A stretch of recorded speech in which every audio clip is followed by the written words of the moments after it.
nothing else to it. That we all still wish evil. A majority of us wish evil upon our enemies. If it's to fall down and die, or wishing evil upon your enemies is not biblical.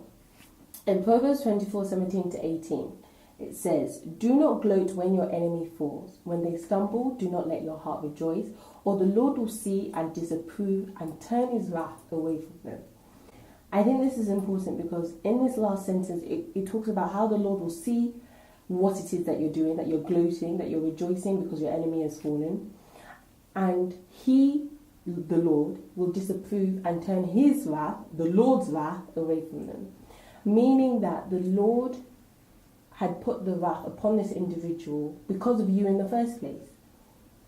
And I can support this using Exodus 23:22. It says, "But if thou shalt indeed obey his voice and do all that I speak, then I will be an enemy unto thine enemies and an adversary unto thine adversaries." In simple English, meaning that if we obey the instructions, the word that God has given us, then he will be an enemy unto our own enemies.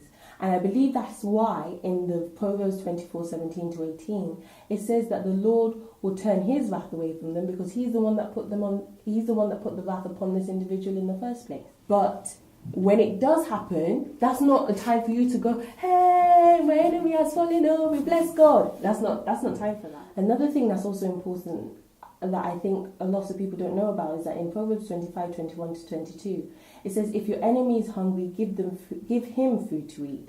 If he is thirsty, give him water to drink. In doing this, you will heap burning coals on his head, and the Lord will reward you."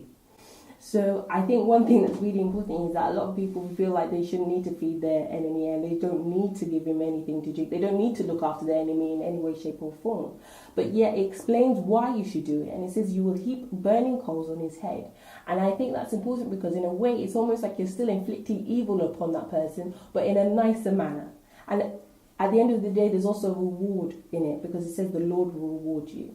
And it also it reminds me or makes me think of some of these superhero kind of style movies that we watch today, that in a lot of these movies you see the hero going to fight the villain, and that even in some of these cases you see that if the villain is about to die, they still try to save their lives. And I think that's almost kind of what the Bible is talking about here, that despite the fact that yes, this person may not have done good to you, it doesn't mean that you too should fight back with them with that same kind of evil. That fighting evil with evil doesn't give you anything. And most importantly, we've got now Luke 6:27-28. It says, "But I say unto you which hear, love your enemies, do good to them which hate you, bless them that curse you, and pray for them which despitefully use you." And I don't really think this needs any more explanation than what's written here. It says we should pray for our enemies. We should bless those that curse us. We should love our enemies. And we should do good to those that hate us, which is the complete and utter opposite to wishing evil upon your enemies.